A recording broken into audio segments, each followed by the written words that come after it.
Votre ado est en terminale, ça va donc être une année rythmée par le bac, mais aussi par Parcoursup qui peut être à la fois une source d'excitation et d'anxiété. Mais pas de panique, dans cette vidéo, on démystifie Parcoursup en vous expliquant chaque étape, les critères et les documents essentiels. Parcoursup est un processus en plusieurs étapes et les comprendre vous permettra de mieux accompagner votre enfant tout au long de son parcours. Vous avez quelques dates à retenir. Je vous conseille de faire une capture d'écran. Le 18 décembre, ouverture du site d'information. Du 15 janvier au 13 mars, ouverture des inscriptions. Le 13 mars, fin de la formulation des vœux. Le 2 avril, la date limite pour compléter le dossier et confirmer les vœux.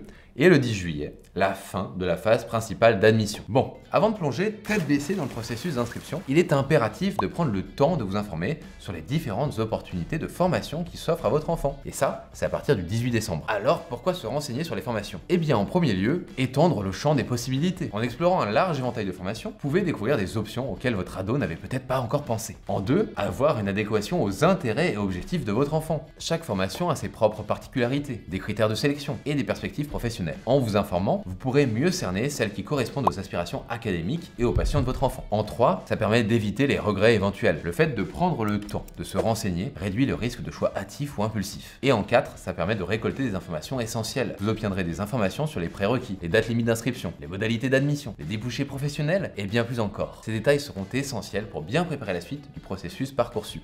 Vient ensuite la création du dossier Parcoursup à faire avant le 2 avril. Il est important ici de lister tous les documents à fournir pour être sûr de ne rien oublier. Le mieux, c'est que votre ado fasse seul son dossier. Soyez là uniquement s'il en a besoin et bien entendu pour la relecture finale. Pourquoi? Tout simplement parce que le dossier doit être le reflet de sa personnalité et de ses aspirations. Sachez quand même que le dossier est un élément essentiel pouvant jouer en sa faveur. Donc, pour maximiser ses chances, conseillez-lui de faire des activités comme du bénévolat, des projets communautaires, des associations ou même des compétitions académiques. Et surtout, choyez les matières en lien direct avec le cursus visé. Si votre ado a des difficultés ou des notes moins bonnes dans certaines matières, n'hésitez pas à prendre un professeur particulier chez les Sherpas pour bénéficier d'un suivi personnalisé. Le 2 avril, c'est aussi le moment où il doit confirmer ses vœux. Alors attention, ici il faut être stratégique et ne pas miser sur un seul et unique souhait. Il faut que votre ado mette des ordres de priorité et qu'il prépare aussi des plans B, C, D, etc. pour ne pas se retrouver sans rien si jamais le plan A ne fonctionnait pas. À partir de là, vous aurez plus qu'à attendre fin mai, début juin pour avoir des réponses qui se déclinent en 3 possibilités. Oui, en attente,